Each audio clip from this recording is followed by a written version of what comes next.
வணக்கம். Akashvani.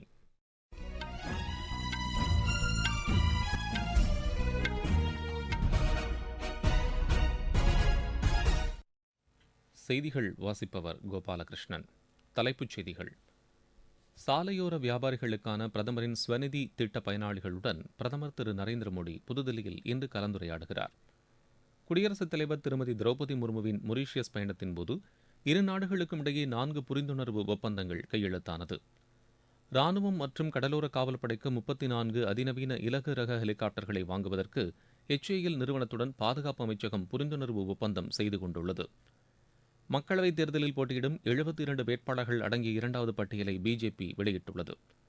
All England open badminton போட்டியில் இந்தியாவின் அஸ்வினி பொன்னப்பா, தனிஷா கிராஸ்டோ இணை காலிறுதிக்கு முந்தைய சுற்றுக்கு முன்னேறியுள்ளது. இனி விரிவான செய்திகள். சாலையோர வியாபாரிகளுக்கான பிரதமரின் ஸ்வநிதி திட்ட பயனாளிகளுடன் பிரதமர் திரு நரேந்திர மோடி புதுதில்லியில் இன்று கலந்துரையாடுகிறார்.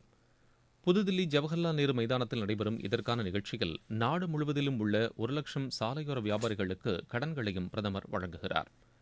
தில்லி மெட்ரோ திட்டத்தின் 4வது கட்டத்தில் 2 வழித்தடங்களுக்கும் திரு நரேந்திர மோடி அடிக்கல் நாட்டுகிறார். குடியரசுத் தலைவர் திருமதி திரௌபதி முர்மு 3 நாள் மொரீஷியஸ் பயணத்தை முடித்துக் கொண்டு தாயகம் திரும்பினார். அவரது இந்த பயணத்தின்போது இந்தியா மொரீஷியஸ் இடையே 4 புரிந்துணர்வு ஒப்பந்தங்கள் கையெழுத்தானது. மத்திய அரசு பணியாளர் தேர்வாணையமும் மொரீஷியஸ் அரசு பணியாளர் தேர்வாணையமும் இணைந்து செயல்படுவதற்கான ஒப்பந்தம், இரு நாடுகளின் புலனாய்வு அமைப்புகள் மற்றும் ஊழல் தடுப்பு ஆணையங்களுக்கு இடையே புரிந்துணர்வு ஒப்பந்தங்கள் ஆகியவை இதில் அடங்கும். இந்திய மொரீஷியஸ் உயர்நிலை பிரதிநிதிகள் நிலையிலான பேச்சுவார்த்தையும் குடியரசுத் தலைவர் தலைமையில் நடைபெற்றது. இரு நாடுகளுக்கும் இடையேயான நட்புறவை மேலும் வலுப்படுத்துவது குறித்து இந்த பேச்சுவார்த்தையில் ஆலோசிக்கப்பட்டது. இந்தியாவின் உதவியுடன் அந்நாட்டில் மேற்கொள்ளப்பட்டுள்ள 14 சமூக மேம்பாட்டு திட்டங்களையும் திருமதி திரௌபதி முர்மு தொடங்கி வைத்தார். நாடு முழுவதும் பின்தங்கிய பிரிவுகளைச் சேர்ந்த இளைஞர்களின் மேம்பாட்டுக்கு மத்திய அரசு முக்கியத்துவம் அளித்து திட்டங்களை செயல்படுத்தி வருவதாக பிரதமர் திரு நரேந்திர மோடி கூறியுள்ளார். புதுதில்லியில் நடைபெற்ற நிகழ்ச்சியில் இப்பிரிவுகளைச் சேர்ந்த 1,00,000 தொழில் முனைவோருக்கு காணொலி மூலம் கடனுதவிகளை வழங்கி பிரதமர் உரையாற்றினார். நாட்டில் கடந்த 10 ஆண்டுகளில் ஷெட்யூல்டு வகுப்பினர், பழங்குடியினர் மற்றும் இதர பிற்படுத்தப்பட்ட வகுப்பினருக்கான நலத்திட்டங்கள் சிறப்பாக செயல்படுத்தப்பட்டு வருவதாக அவர் தெரிவித்தார். இலவச உணவு தானியங்கள் வழங்கும் திட்டம், பிரதமரின் வீட்டு வசதி திட்டம், இலவச சமையல் எரிவாயு திட்டங்கள் உள்ளிட்ட பல திட்டங்களில் பெரும்பாலான பயனாளிகள் இப்பிரிவுகளைச் சேர்ந்த மக்கள்தான் என்று பிரதமர் குறிப்பிட்டார்.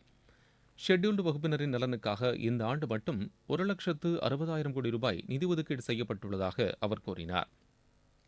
ஷெட்யூல்டு வகுப்பினர் தொழில் முனைவோராக வேண்டும் என்ற நோக்கில் தொழில் பாதுகாப்பு இயக்கத்தை மத்திய அரசு தொடங்கியுள்ளதாக திரு நரேந்திர மோடி தெரிவித்தார்.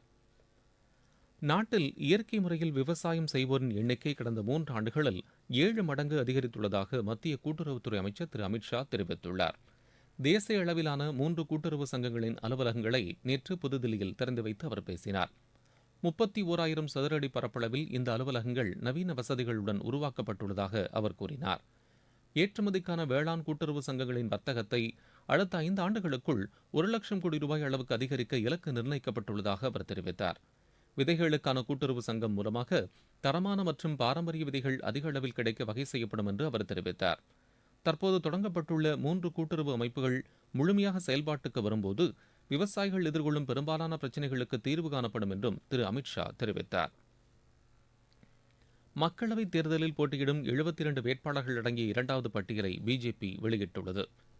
மகாராஷ்டிரா, கர்நாடகா, ஹரியானா, தெலங்கானா, குஜராத், மத்திய பிரதேசம், இமாச்சல பிரதேசம், உத்தராகண்ட் உள்ளிட்ட மாநிலங்களில் சில மக்களவைத் தொகுதிகளுக்கான வேட்பாளர்களின் பெயர்கள் இதில் இடம்பெற்றுள்ளன. மத்திய அமைச்சர்கள் திரு அனுராக் சிங் தாக்கூர் இமாச்சல பிரதேசம் ஹமீர்பூர் தொகுதியிலும், திரு நிதின் கட்கரி மகாராஷ்டிராவின் நாக்பூர் தொகுதியிலும், திரு பியூஷ் கோயல் மும்பை வடக்கு தொகுதியிலும், திரு பிரல்ஹாத் ஜோஷி கர்நாடகாவின் தார்வாட் தொகுதியிலும் போட்டியிடுவார்கள் என்று அறிவிக்கப்பட்டுள்ளது. பிஜேபி தலைவர் திரு ஜே பி நட்டா தலைமையில் நடைபெற்ற அக்கட்சியின் மத்திய தேர்தல் குழு கூட்டத்தில் வேட்பாளர்களின் பெயர்கள் இறுதி செய்யப்பட்டதாக தெரிவிக்கப்பட்டுள்ளது. 34 அதிநவீன இலகு ரக ஹெலிகாப்டர்களை வாங்குவதற்காக இந்துஸ்தான் ஏரோநாட்டிக்ஸ் நிறுவனத்துடன் 8,073 கோடி மதிப்பிலான 2 ஒப்பந்தங்களில் பாதுகாப்பு அமைச்சகம் நேற்று கையெழுத்திட்டது. ராணுவத்திற்கு 25 நவீன இலகு ரக ஹெலிகாப்டர்களும், கடலோர காவற்படைக்கு 9 நவீன இலகு ரக ஹெலிகாப்டர்களையும் வாங்குவதற்கு இந்த ஒப்பந்தத்தில் வகை செய்யப்பட்டுள்ளதாக அந்த அமைச்சகம் தெரிவித்துள்ளது.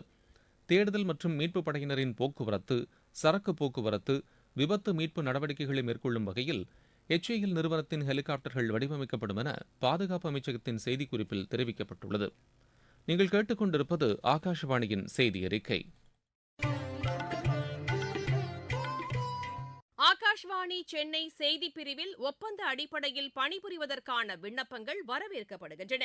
ஏதேனும் ஒரு செய்தி நிறுவனம் அலைவரிசையில் 3 ஆண்டுகளுக்கும் மேலான செய்தி வாசிப்பு மற்றும் செய்தி தொகுப்பு அனுபவமும், ஊடகவியலில் முதுகலை அல்லது முதுகலை பட்டய படிப்பும், தமிழில் மொழி வளம், ஆங்கிலத்திலிருந்து தமிழில் மொழிபெயர்க்கும் திறன் ஆகிய தகுதி உடையவர்கள் applications.prasarbarati.org என்ற இணையதளத்தில் இம்மாதம் 19ஆம் தேதிக்குள் விண்ணப்பிக்கலாம். இது தொடர்பான கூடுதல் விவரங்களை prasarbarati.gov.in/pbvacancies என்ற இணைய பக்கத்தில் அறிந்து கொள்ளலாம்.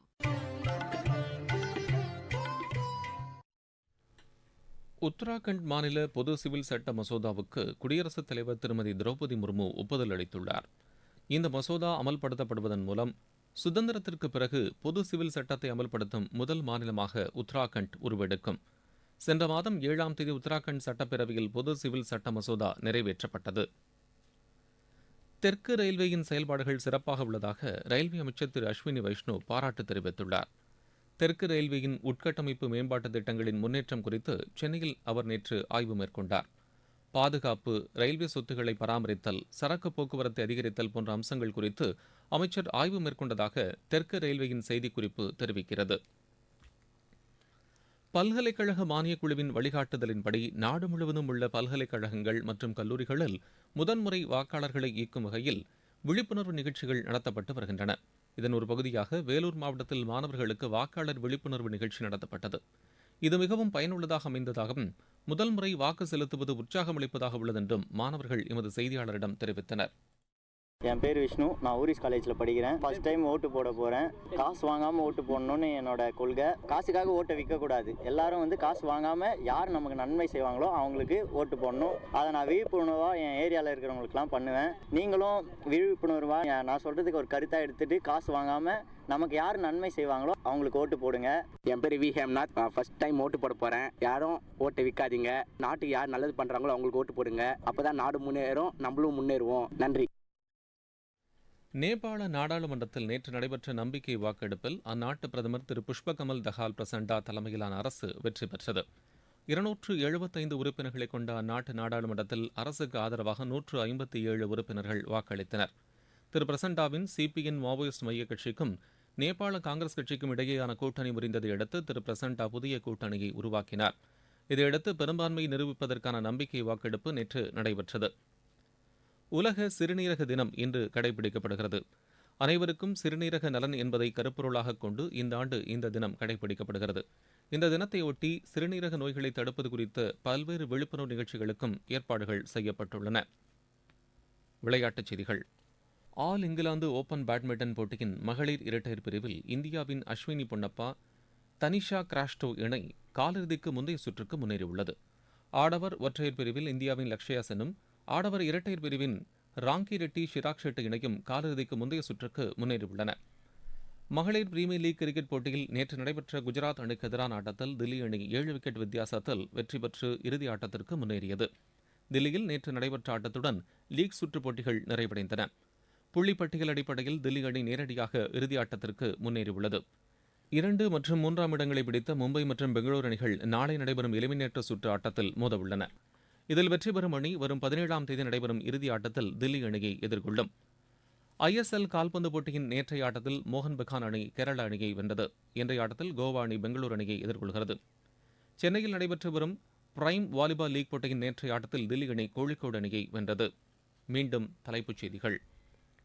சாலையோர வியாபாரிகளுக்கான பிரதமரின் ஸ்வநிதி திட்ட பயனாளிகளுடன் பிரதமர் திரு நரேந்திர மோடி புதுதில்லியில் இன்று கலந்துரையாடுகிறார். குடியரசுத் தலைவர் திருமதி திரௌபதி முர்முவின் மொரீஷியஸ் பயணத்தின்போது இரு நாடுகளுக்கும் இடையே 4 புரிந்துணர்வு ஒப்பந்தங்கள் கையெழுத்தானது. ராணுவம் மற்றும் கடலோர காவல் படைக்கு 34 அதிநவீன இலகு ரக ஹெலிகாப்டர்களை வாங்குவதற்கு HAL நிறுவனத்துடன் பாதுகாப்பு அமைச்சகம் புரிந்துணர்வு ஒப்பந்தம் செய்து கொண்டுள்ளது. மக்களவைத் தேர்தலில் போட்டியிடும் 72 வேட்பாளர்கள் அடங்கிய 2வது பட்டியலை பிஜேபி வெளியிட்டுள்ளது. ஆல் இங்கிலாந்து ஓபன் பேட்மிண்டன் போட்டியில் இந்தியாவின் அஸ்வினி பொன்னப்பா, தனிஷா கிராஸ்டோ இணை காலிறுதிக்கு முந்தைய சுற்றுக்கு முன்னேறியுள்ளது. இத்துடன் இந்த செய்தியறிக்கை நிறைவு பெறுகிறது.